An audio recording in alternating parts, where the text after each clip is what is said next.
The United Kingdom, once a beacon of global power and prosperity, is grappling with an unsettling question. Is it on the precipice of becoming a third world economy? This question, once dismissed as hyperbole, now lingers in the minds of many, casting a shadow over the nation's future. This once unthinkable notion has crept from the fringes of political discourse into the heart of national anxiety. The economy is faltering, public services are strained, the political landscape is fraught with uncertainty, and the social fabric seems to be fraying at the edges. The cost of living is soaring. Everyday essentials are becoming increasingly unaffordable for many households, leading to a growing sense of financial insecurity. A sense of decline permeates the national psyche. In this episode, we will explore the factors contributing to this perception, examining whether the UK is truly on a path towards becoming a third world economy and if it can reverse course. We will dive into the historical context, current economic indicators, and potential future scenarios. The term third world itself is outdated and carries problematic connotations. It oversimplifies the complex realities of nations and their economies.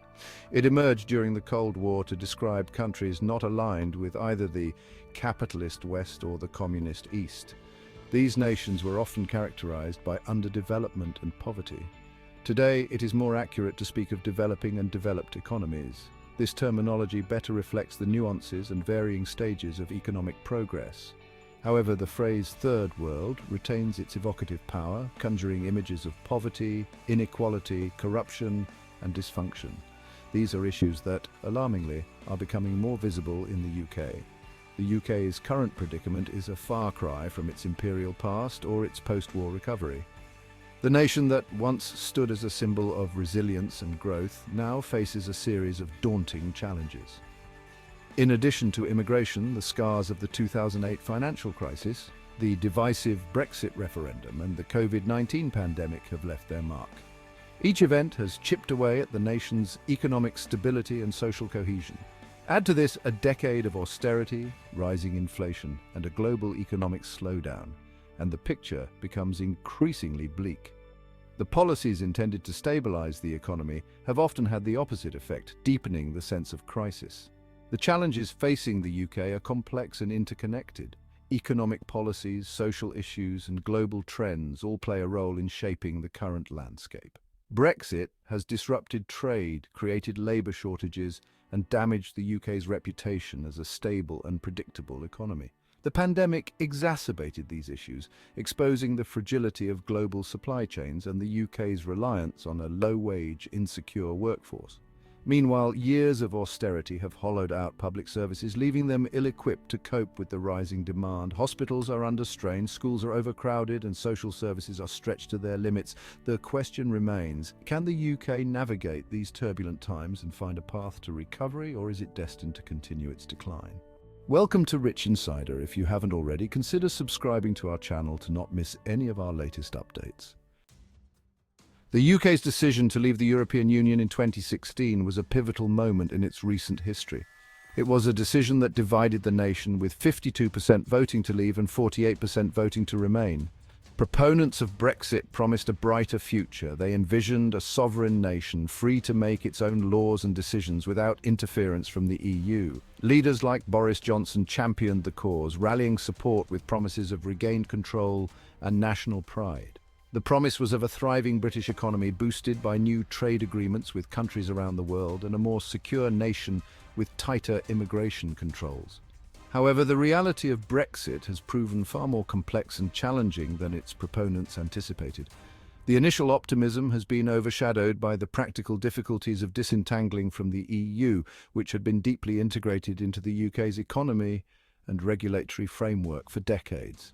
One of the most immediate impacts of Brexit has been the erection of trade barriers between the UK and its largest trading partner, the EU. These barriers have disrupted supply chains, leading to increased costs and delays that have affected businesses and consumers alike. This has led to increased costs for businesses, delays at borders, and a decline in trade volumes. Many businesses have struggled to adapt to the new customs procedures, facing a bureaucratic maze that has added to their operational burdens. The UK's departure from the EU's single market and customs union has created a bureaucratic nightmare for businesses that rely on the seamless flow of goods and services. Another consequence of Brexit has been a shortage of labour, particularly in sectors that rely heavily on EU workers, such as agriculture, hospitality and healthcare. The end of freedom of movement has made it difficult to fill these essential roles, leading to significant disruptions and wage inflation. This has put additional pressure on industries already struggling with the economic fallout of the pandemic. Brexit has also damaged the UK's reputation as a stable and predictable place to do business. The uncertainty surrounding the future relationship with the EU has made investors wary, and many have chosen to relocate or scale back their operations in the UK. In the wake of the 2008 financial crisis, the UK government embarked on a programme of austerity, slashing public spending in an attempt to reduce the deficit and national debt. This decision was driven by a belief that reducing government expenditure would restore economic stability and investor confidence. While there were arguments for fiscal prudence, the severity of the cuts and their disproportionate impact on the poorest and most vulnerable members of society have been widely criticised. Critics argue that the austerity measures were too harsh and implemented too quickly, leading to widespread social and economic consequences. Austerity has had a devastating impact on public services. Essential services that many people rely on have been underfunded and understaffed, leading to a decline in their quality and availability. The NHS, once the envy of the world, is now struggling to cope with rising demand, staff shortages and funding cuts.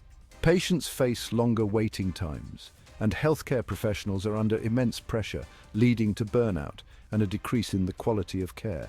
Schools are grappling with larger class sizes, fewer resources, and a widening attainment gap between rich and poor pupils. Teachers are finding it increasingly difficult to provide the individual attention that students need to succeed. Local councils, responsible for everything from social care to libraries, have seen their budgets slashed, forcing them to cut services and raise council tax. This has led to the closure of many community facilities and a reduction in the support available to those in need. The consequences of austerity are felt most acutely by those who rely most heavily on public services. Vulnerable groups, including the elderly, disabled, and those with mental health issues, have been particularly hard hit. Many have found it increasingly difficult to access the support they need, leading to a decline in their quality of life. Families on low incomes have been hit by cuts to benefits and tax credits. This has led to an increase in poverty and reliance on food banks, as many struggle to make ends meet. The fabric of society has been weakened, with the gap between rich and poor widening. Wealth disparity has become more pronounced, leading to social tensions and a sense of injustice among those who feel left behind. The political instability of recent years has further exacerbated the UK's economic woes. The uncertainty surrounding Brexit and the frequent changes in government have made it difficult to implement long-term economic policies. The revolving door of prime ministers, each with their own priorities and agendas, has created uncertainty and undermined confidence in the government's ability to manage the economy. This lack of stability has had a ripple effect, impacting everything from business investment to public morale. All these factors together have compounded the economic challenges facing the UK. What do you think is the future of UK and its economy? Let us know your thoughts and experiences in the comments below. We'd love to hear from you. Until next time, take care.